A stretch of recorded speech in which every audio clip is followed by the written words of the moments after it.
یعنی جو پارلیمنٹ کے اندر کی کارروائی ہے، جو تقریریں ہوتی ہیں، جو پروسیڈنگز ہیں یا جو اجلاس ہوتے ہیں، ان کے اندر جو ہونے والی کارروائی ہیں اس کے خلاف کوئی بھی عدالت کوئی کارروائی نہیں کر سکتی. یعنی کوئی شخص یہ درخواست نہیں دائر کر سکتا ہائی کورٹ میں، ریٹ درخواست ڈال دے کہ پارلیمنٹ کے اندر فلاں اسٹینڈنگ کمیٹی نے یہ چیز قواعد کے خلاف کی ہے، قانون کے خلاف کی ہے، یا فلاں نے یہ کر دیا. جب پارلیمنٹ کی کارروائی ہے اس کو آئین نے تحفظ دے دیا کہ کوئی عدالت اس کا جائزہ نہیں لے سکتی. وہ ہے آئین کا آرٹیکل 69. تو یہ جو وکیل موصوف ہیں جن کو میں کہتا ہوں سستی شہرت کے لیے انہوں نے یہ کام کیا ہے، انہوں نے بھی ایک درخواست ڈال دی ہے، اور یہ درخواست سے زیادہ ایک فتنہ ہے، ایک شیطانی ہے، ایک شرارت ہے. کیونکہ اس درخواست میں سپریم کورٹ سے کہا گیا ہے کہ یہ جو سینیٹر حضرات ہیں، یہ 12 جنہوں نے اس الیکشن میں کو ملتوی کرنے کی جو قرارداد منظور کی ہے، انہوں نے بنیادی طور پہ جو ہے سپریم کورٹ کے حکم کی خلاف ورزی کی ہے اور ان کے خلاف کارروائی کی جائے. اچھا، پہلی بات تو یہ ہے کہ سپریم کورٹ نے بھی کوئی حکم نہیں دیا، یہ ایک طے شدہ بات تھی. الیکشن کمیشن نے صدر سے مل کے ایک تاریخ طے کر دی تھی اور سپریم کورٹ کے سامنے دونوں نے ایک کمٹ کر لیا تھا کہ ہم اس دن الیکشن کروائیں گے. اب آبویسلی وہ کمٹمنٹ جو ہے سپریم کورٹ کے سامنے جو کی گئی ہے اس کی اگر خلاف ورزی ہوتی ہے تو سپریم کورٹ اس کا نوٹس تو لے سکتی ہے. مگر پھر یہ آئینی سوال ضرور پیدا ہوتا ہے کہ اگر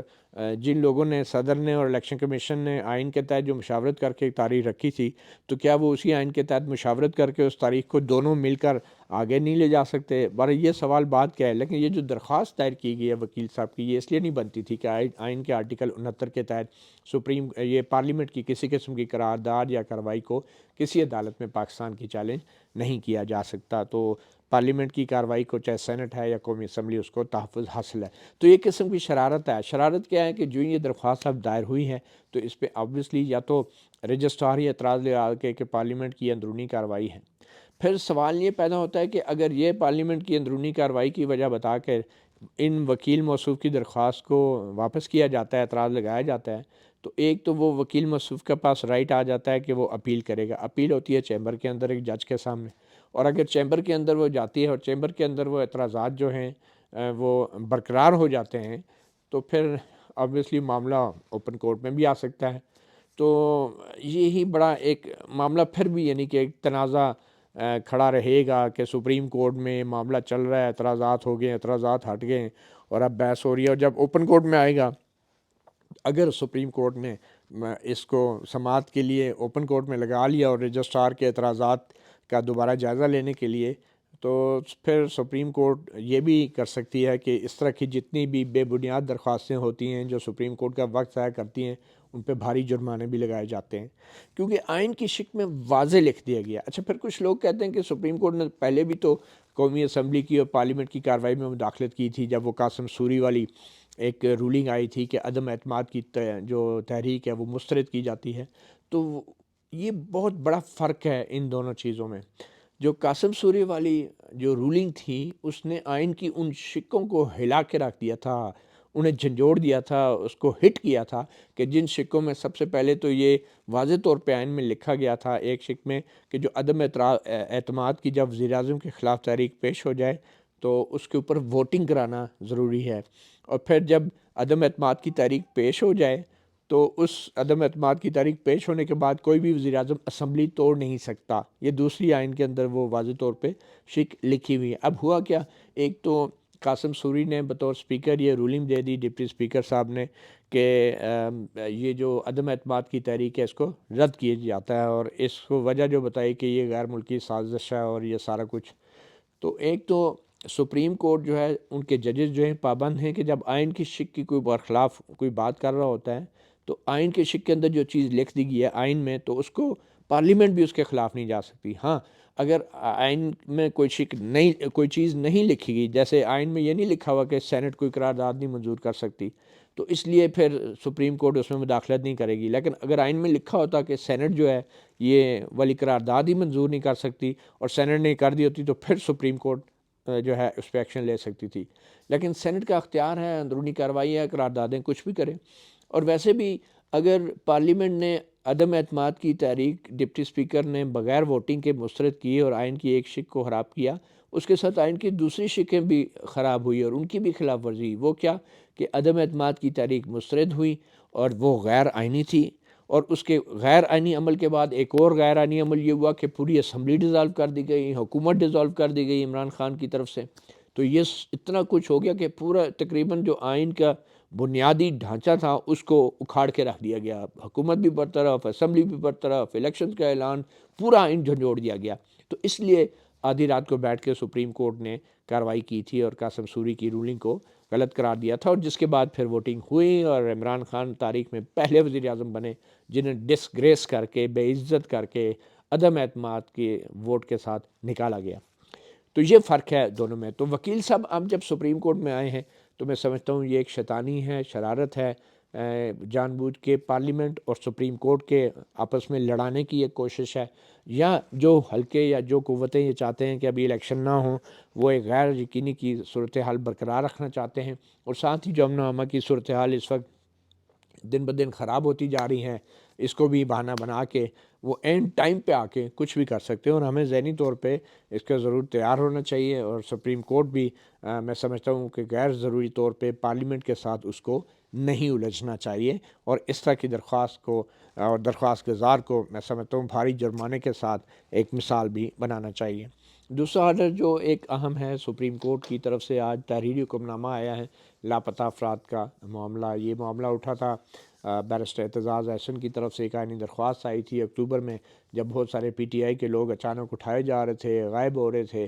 تو اس وقت درخواست ڈال دی گئی کہ بندے غائب ہیں. لیکن بعد میں وہ سارے آتے گئے، پریس کانفرنسیں ہوتی گئی، ٹیلی ویژن پہ انٹرویو، پراسرار انٹرویوز ہوتے گئے. انہوں نے سیاست بھی چھوڑ دی، کئیوں نے پارٹی بھی چھوڑ دی، اور شیخ رشید جیسے جو چلا کاٹ کے آ گئے. تو تب تک اس درخواست میں لکھا گیا تھا یہ لوگ غائب ہیں، لیکن جب یہ درخواست ٹیک اپ ہوئی ہیں تو اس وقت تک یہ لوگ آ چکے تھے.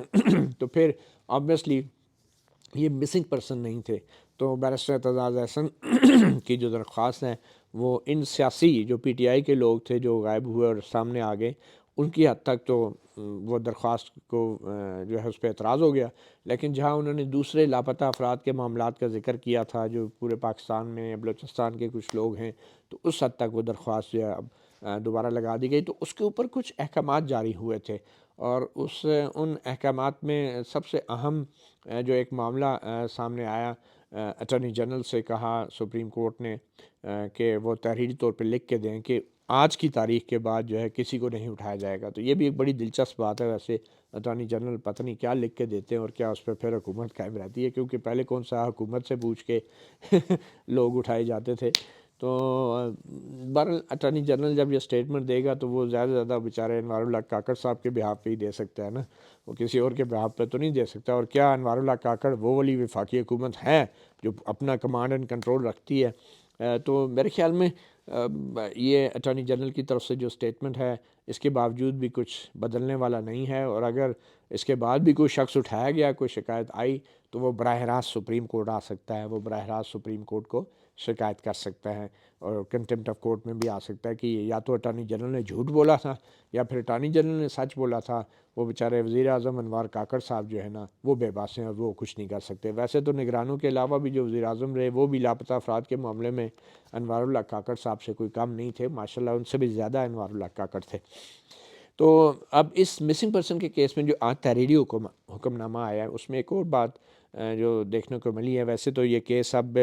کچھ عرصے بعد لگے گا، تقریباً 1 مہینے کا ٹائم مل گیا ہے، کیونکہ لاپتہ افراد کے کمیشن سے بھی تفصیلی رپورٹ مانگ لی گئی ہے. اور اسی طرح جو لاپتہ افراد کا کمیشن ہے پچھلے 12-13 سال سے بنا ہوا ہے، اس نے 750 کے قریب جو پروڈکشن آرڈر جاری کیے تھے، کہ جس میں حکومت سے کمیشن نے کہا تھا کہ لکھ کے دیا تھا کہ بظاہر یہ لگ رہا ہے کہ یہ جو اشخاص ہیں 750 کیسز، یہ اشخاص جو ہیں کسی حکومتی سیکیورٹی ایجنسی کی تحویل میں، کسی خفیہ ایجنسی کی تحویل میں ان کو پیش کیا جائے. تو قانون کے مطابق حکومت پابند تھی، لیکن 750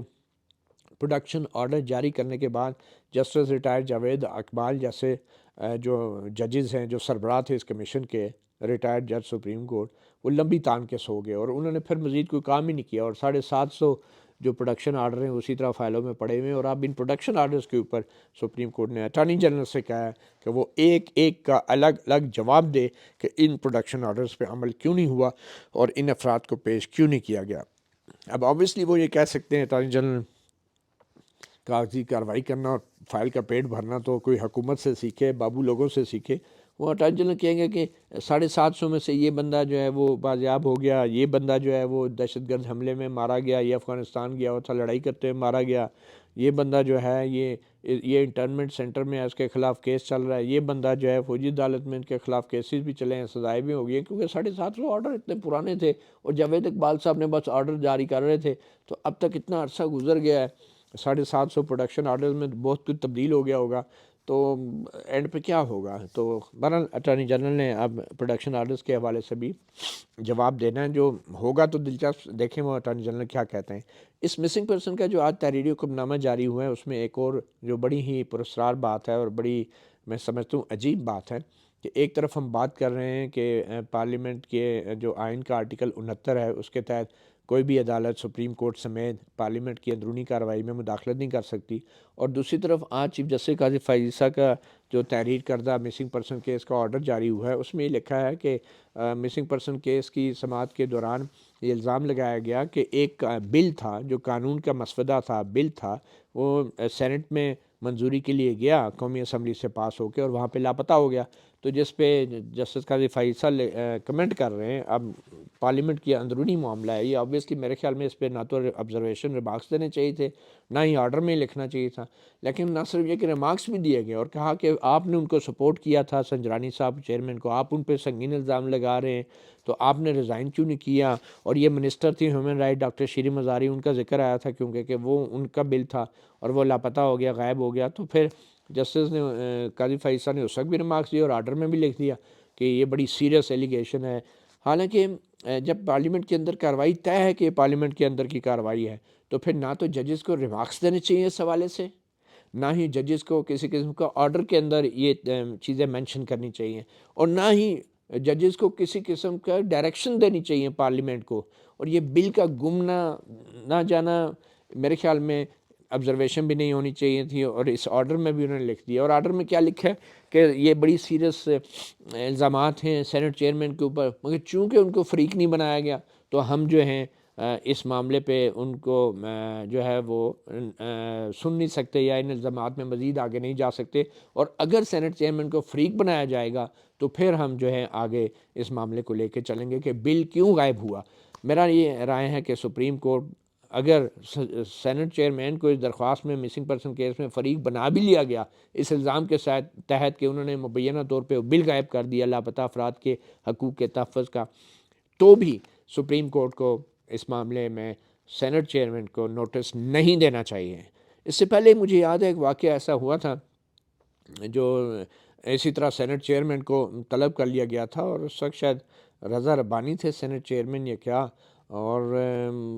مجھے ایگزیکٹلی یاد نہیں آ رہا، مگر اس وقت بھی یہ ایشو اٹھا تھا کہ سینٹ کے چیئرمین کو آپ کسی صورت میں بھی طلب نہیں کر سکتے، مگر رضا ربانی صاحب کا ایک مسئلہ یہ تھا کہ وہ وکیل بھی تھے اور سینٹ کی چیئرمینی تو چند سال رہنی تھی، اور رضا ربانی صاحب نے وکالت پریکٹس بھی کرنی تھی نہیں ججوں کے سامنے، تو جب وکیل کوئی سینٹ میں ہوتا ہے یا پارلیمنٹ میں ہوتا ہے تو وہ اپنے سینٹ کی اور پارلیمنٹ قومی اسمبلی کی جو ایک آئینی تقدس ہے اس کو سائیڈ پہ رکھتا ہے اور اپنی وکالت بچانے کے لیے ایسی عدالتوں کے سامنے بھی حاضر ہو جاتا ہے، یہ بھول جاتا ہے کہ اس کا ایک آئینی عہدہ ہے، اور آئین کے تحت سینٹ کی جو کارروائی ہے یا قومی اسمبلی کی کارروائی ہے اس میں کوئی عدالت کوئی سوال نہیں اٹھا سکتی۔ تو میرے خیال میں جسٹس قاضی فائز عیسیٰ نے جو تحریری حکم نامہ جاری کیا ہے لاپتہ افراد کیس میں، جو انہوں نے یہ لکھا ہے کہ سینٹ چیئرمین صادق سنجرانی صاحب کو فریق بنایا جائے تاکہ اس پہ مزید کارروائی ہو، وہ غلط ہے، اور اگر صادق سنجرانی کو فریق بنا بھی لیا جاتا ہے تو میں نہیں سمجھتا سپریم کورٹ کو ان معاملات میں، اور وہ بھی ایک بل کے مسئلے کے اوپر، یہ وہ بل ہے جب پریکٹس اینڈ پروسیجر بل جب معطل کیا تھا بندیال صاحب کی عدالت نے، تو اس وقت خود جسٹس فائز عیسیٰ اور ان کے کچھ ججوں کو یہ اعتراض تھا کہ ایک بل کیسے سسپینڈ ہو سکتا ہے، ابھی تو قانون بھی نہیں بنا تھا، تو پھر جسٹس بندیال کو یہ لکھنا پڑا وجوہات کہ وہ قانون تقریباً بن چکا تھا اور اب وہ واپس جا نہیں سکتا تھا، اور وہ پارلیمنٹ اور صدر کے درمیان میں تھا کہیں، تو اس لیے ہم اسے سسپینڈ کر سکتے ہیں، تو وجوہات دینی پڑی تھی، تو اب ایک بل غائب ہو گیا ہے اور کسی نے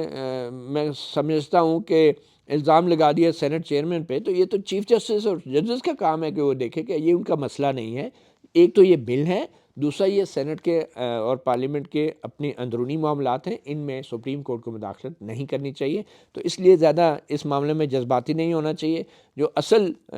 جو فریق ہیں ان پہ توجہ رکھیں، نہ کہ اس کو ایک سیاسی ڈرامہ بنا کے سیاستدانوں کا نام لے کے اور ریمارکس آبزرویشن دے کے اصل مسئلے ادھر ہی پڑا رہے اور خبریں اور ٹکرز ہم جیسے صحافیوں کی بنتی رہیں۔ تو فوکس جو ہے میرے خیال میں مسئلے کی طرف رکھیں، اور سیاستدانوں کے جو تضادات ہوتے ہیں ان کو عدالت میں اس طرح نہ اچھالا جائے جس طرح چیف جسٹس بندیال کی عدالت میں پہلے بھی اچھالے جاتے رہے ہیں، اور افتخار محمد چودھری کی عدالت میں بدترین دور تھا جب سیاستدانوں کو، اور خاص طور پہ اس وقت پیپلز پارٹی کی جو حکومت تھی، ان کو کرپٹ ثابت کرنے کے لیے اور ان کے سیاسی جو کنٹرڈکشنز ہیں ان کو ہائی لائٹ کر کے، ڈرامہ کریٹ کر کے جو اصل قانونی اور آئینی مسائل تھے ان سے عوام کی اور لوگوں کی توجہ ہٹائی گئی۔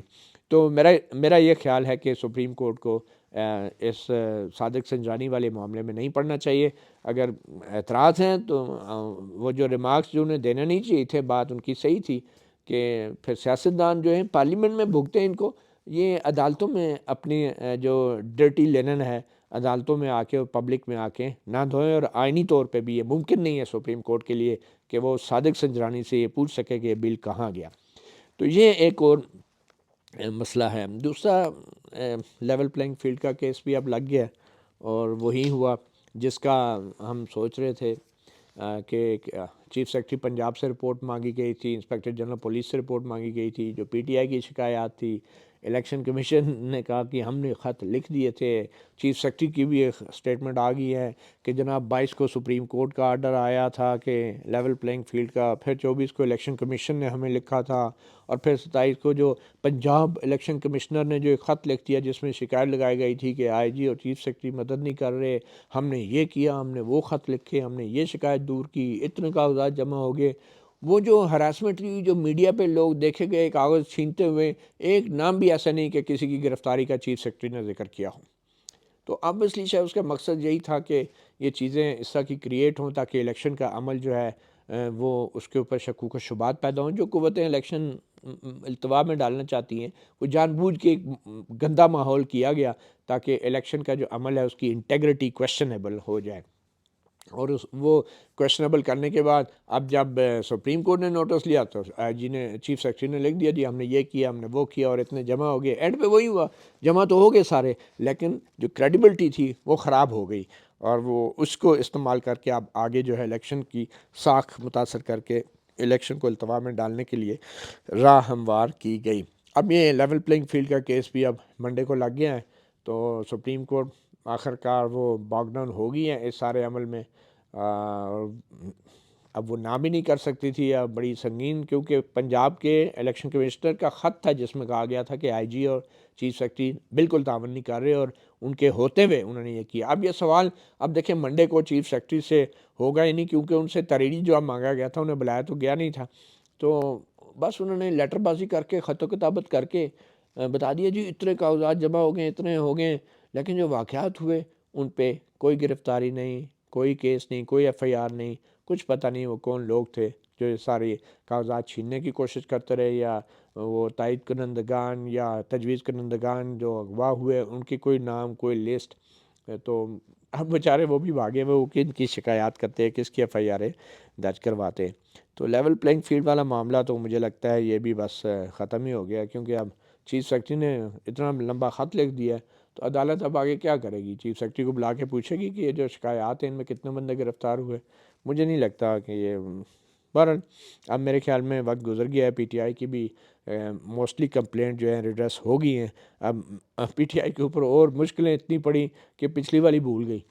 تو اب وہ آگے جو ہے بلے کے نشان والا معاملہ ہے، وہ بھی اب اس کی ارلی ہیئرنگ کے لیے پی ٹی آئی نے درخواست دے دی ہے، اور وہ بھی کہا گیا ہے کہ منڈے کو ہی لگا کے سن لیا جائے۔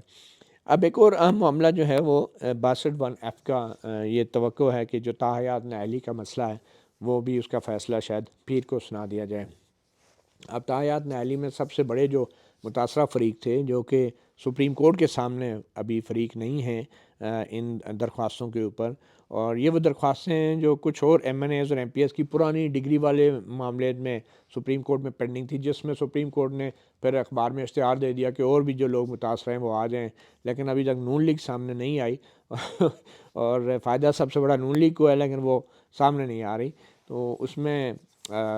جو سپریم کورٹ نے فیصلہ ریزرو کیا ہے وہ کیا ہو سکتا ہے؟ بنیادی طور پہ سپریم کورٹ کے راستے میں ایک اس کا اپنا پرانا فیصلہ تھا جو سب سے بڑی رکاوٹ تھا یہ تاحیات نااہلی کو ختم کرنے میں، وہ سمیع اللہ بلوچ کا ایک فیصلہ تھا۔ اور یہ سمیع اللہ بلوچ کا فیصلہ جو ہے یہ جسٹس حاکم نثار اور جسٹس عمر عطا بندیال نے کے دور میں دیا گیا تھا، اور جس میں کہا گیا تھا کہ جو 62(1) کے تحت نائل ہوتا ہے سیاستدان، اس کو تاحیات وہ سیاست سے آؤٹ ہے۔ تو اس فیصلے کو اب دور کرنے کے لیے ایک لارجر بینچ اب یہ بنا دیا گیا ہے 7 رکنی، وہ تھا میرے خیال میں 5 رکنی تھا، تو وہ اس کو ختم کرنے کا لارجر بینچ ہے۔ تو اگر سمیع اللہ بلوچ کا وہ فیصلہ ریوائز ہو جاتا ہے یا سپریم کورٹ لکھ دیتی ہے کہ وہ غلط تھا، تو پیچھے پھر پارلیمنٹ کا منظور کردہ وہ قانون رہ جاتا ہے جس میں التحایات کی مدت 5 ایئر کر دی گئی ہے، اور جس کے بعد نواز شریف کی کیونکہ 5 ایئر مدت پوری ہو گئی ہے، گو کہ ایک داغ ہے کہ انہوں نے سزا ملی بھی اور سزا کاٹی بھی 5 سال کی، لیکن وہ الیکشن لڑنے کے اہل ہو جائیں گے۔ مگر لگتا یہ ہے کہ وہ داغ بھی ختم ہو جائے گا، کیونکہ پارلیمنٹ یہ سپریم کورٹ جو ہے وہ یہ بھی کہہ سکتی ہے کہ یہ جو سپریم کورٹ ہے یہ وہ والی عدالت نہیں ہے کہ جو کسی کو ایک سزا سنا سکے یا سزا دے سکے، یہ کورٹ آف لا وہ والی نہیں ہے۔ سزا صرف وہ ہوگی، کنوکشن وہ ہوگی جو ٹرائل کورٹ دے گی نیچے ثبوتوں، شواہد اور گواہوں کی روشنی میں، پھر وہ نیچے ٹرائل کورٹ دے گی، پھر وہ اپیلیں ہوں گی، اور اپیلوں میں بھی اگر وہ سزا برقرار رہتی ہے تو وہ ایک کورٹ آف لا کی جو ہے ڈکلیریشن ہوگی، جس کی بنیاد پہ نااہلی ہوگی، تاحیات نہ بھی ہو تو 4 سال، 3 سال، 5 سال، جیسے اب نیب کے کیسز میں 10 سال ہیں۔ تو صرف اس بنیاد پہ پھر وہ الیکشن نہیں لڑ سکے گا وہ جو ملزم، جب مجرم ثابت ہو جائے گا۔ تو براہ راست سپریم کورٹ نے اقامہ کے کیس میں نواز شریف کو براہ راست بغیر ٹرائل کے جو تاحیات نااہل کر دیا نا، تو نہ صرف یہ کہ وہ تاحیات نااہلی ختم ہوگی، اگر سپریم کورٹ نے یہ قرار دے دیا کہ سپریم کورٹ براہ راست کسی کو سو موٹو میں جو ہے وہ نااہل نہیں کر سکتی، تو بھی نواز شریف کی وہ اقامہ والا کیس بھی غیر مؤثر ہو جائے گا، بلکہ وہ سزائی غیر مؤثر ہو جائے گی، گو کہ وہ لکھا نہیں جائے گا کہ اقامہ والی سزا غلط تھی، لیکن جب آئین کی تشریح کر دے گی 7 رکنی سپریم کورٹ کا بینچ اور کہے گا کہ سپریم کورٹ براہ راست کسی کو نااہل نہیں کر سکتی ہے اور نہ تھی، تو پھر آبویسلی وہ داغ بھی تقریباً دھل جائے گا۔ تو یہ ایک 62(1) کا فیصلہ آ سکتا ہے، اور اس کے اندر جو پارلیمنٹ کا جو قانون ہے 5 سالہ، اس کو سپریم کورٹ بظاہر نہیں چھیڑے گی، وہ رہے گا، اسٹیچوٹ بکس میں رہے گا، اور ہو سکتا ہے بعد میں کوئی اس کو بھی چیلنج کر دے اسی آئین کی تشریح کی بنیاد پہ کہ جو پارلیمنٹ نے جو 5 سال مدت رکھی ہے وہ بھی غلط ہے، اور اس کی وجہ یہ ہے کہ جو منشا تھی آئین کی وہ یہ نہیں تھی کہ کسی کو 5 سال کے لیے بھی نائل کیا جائے، وہ منشا شاید یہ تھی کہ اس وقت اس بنیاد پہ کاغذ جو ہیں وہ یا تو مسترد ہو جائیں گے، وہ والا نیکسٹ الیکشن ہی لڑ سکے گا سزا ملنے کے بعد، یا پھر اگر وہ الیکشن جیتنے کے بعد اس کو سزا ہوتی ہے تو وہ صرف اس ٹرم کے لیے وہ دوبارہ الیکشن نہیں لڑ سکے گا۔ تو یہ 62(1) کا ایک فیصلہ آبویسلی آ سکتا ہے، جس کے بعد نواز شریف کے لیے جو ہے سیاسی طور پہ قانونی طور پہ راستے ہموار ہو جائیں گے۔ ایک اور اہم مسئلہ فیض آباد دھرنا کمیشن کا ہے۔ بہت سارے ہمارے صحافی دوستوں کو میں سنتا ہوں، کافی سینئر جرنلسٹ ہیں، ہمارے اپنے دوست بھی ہیں، وہ جنرل فیض حمید کے الیکشن کمیشن میں دیے گئے تحریری جوابات کو بڑا ایسے پیش کر رہے ہیں جیسے جنرل فیض حمید نے قانون کی بالادستی کے سامنے سر تسلیم خم کر دیا ہے، وہ پیش ہو گئے۔ ایسا بالکل نہیں ہے، تحریری سوالات ان کو دیے گئے تھے، انہوں نے تحریری جواب دے دیے ہیں۔ ایک تو پہلی بات تو یہ ہے فیض آباد دھرنا کیس میں جسٹس قاضی فائز عیسیٰ نے جو اپنے ہی دیے گئے فیصلے کے اوپر ایک کمیٹی بٹھا دی، اور وہ بھی 3 سرکاری ملازموں کی، تو اس سے جسٹس فائز عیسیٰ نے سپریم کورٹ کے اپنے ہی فیصلے کی میں سمجھتا ہوں بے توقیری کی ہے، اور بلٹل کیا ہے سپریم کورٹ کی ایک ججمنٹ کو، اور اس ججمنٹ کو جس کے اوپر حکومت نے، تمام اداروں نے اپنے نظر ثانی بھی واپس لے لیا ہے، یعنی اس کو ایکسیپٹ کر لیا ہے، لیکن اس پہ عمل درآمد کیسے کیا جا رہا ہے، اور وہ بھی 5 سال بعد عمل درآمد کیسے کیا جا رہا ہے کہ ایک کمیشن بنا دیے ہیں جی، اور وہ 3 پولیس سرکاری ملازموں پہ مشتمل ہے، جن کی نوکریاں اور پروموشنیں ساری جنرل فیض کی رپورٹوں کے اوپر مرہون منت تھی، اور ان جیسے خفیہ اداروں کے افسروں کے اوپر اب وہ ان سے کہا گیا اس کو بلاؤ، ان کو بلایا وہ نہیں ہے، ان کا جی میری سیکورٹی کا مسئلہ ہے، اور تحریری جواب سوال گئے اور تحریری جواب آئے۔ اب یہ جو تحریری سوال جواب ہوتے ہیں ویسے ہی ہوتے ہیں جیسے سپریم کورٹ نے لیول پلینگ فیلڈ کے اوپر چیف سیکرٹری سے جواب طلبی کی، اس نے لکھ کے دے دیا جی اتنے ہوئے اتنے بات ختم۔ اب اس میں کیا ہے، جو اصل انویسٹیگیشن ہوتی ہے وہ آمنے سامنے بیٹھ کے ہوتی ہے کہ جواب کے اندر سے کچھ سوال نکلتے ہیں، وہ جواب جو ہے جنرل فیض کی مرضی ہے نہ دے۔ اور ویسے بھی اب جنرل فیض کو گرد صرف ایک ہی بات بار بار دہرائی جا رہی ہے کہ وہ جو انہوں نے دستخط کیے تھے معاہدے پہ وہ کس کے، کیا یہ ایشو ہے کہ انہوں نے صرف دستخط کیے تھے؟ ایشو یہ نہیں ہے، ایشو اس سے بہت بڑا ہے۔ یہ صرف جنرل فیض اور فیض آباد دھرنا کا معاملہ نہیں تھا، یہ معاملہ تھا کہ جنرل فیض اس وقت سے حکومت کو ڈی سٹیبلائز کرنے کے لیے جو کوششیں کرتا رہا ہے اس کے حوالے سے تحقیقات تھی، اور سپریم کورٹ کا جو فیصلہ تھا اس میں بھی اس بات کی طرف واضح انڈیکیشن کی گئی تھی کہ جنرل آصف غفور جیسے جو فوجی افسران تھے جو اس وقت فوج کے ترجمان بنے ہوئے تھے، ان کی جو بیانات تھے وہ بھی سیاسی سرگرمیوں میں ملوث تھے۔ تو 5 سال تک اس فیصلے پہ تو عمل نہیں ہوا، اوپر سے جوزف فائزہ جو ہیں وہ شاید اسی بات پہ خوش ہو جائیں کہ جنرل فیض نے میرے بنائے ہوئے کمیشن کے سامنے بیان دے دیا تو بہت بڑی بات ہے، تو چلو جی آگے چلو بس عمل ہو گیا ہے۔ تو یہ بڑی ہی ایک میں سمجھتا ہوں کہ غیر منطقی قسم کا انجام ہوگا سپریم کورٹ کے ایک ایسے فیصلے کا کہ جس فیصلے میں بڑی بڑی باتیں کی گئی تھی، مگر اینڈ پہ سپریم کورٹ کے فیصلے کے اوپر 3 سرکاری ملازموں نے بیٹھ کے اس کو ایک قسم کا ایک ایسا میں کیا کہوں ایک ایسی شکل دے دی ہے جو کہ میرے خیال میں ایک عدالت عظمیٰ کے فیصلے کی نہیں ہونی چاہیے تھی۔ تو یہ اہم ایک کچھ ڈیولپمنٹس ہیں، اس کے اوپر اب انشاءاللہ منڈے کو آپ کو اپڈیٹ دیتے رہیں گے۔ مطیع اللہ جان، ایم جے ٹی وی سے اتنا ہی، اجازت دیجیے، اللہ حافظ۔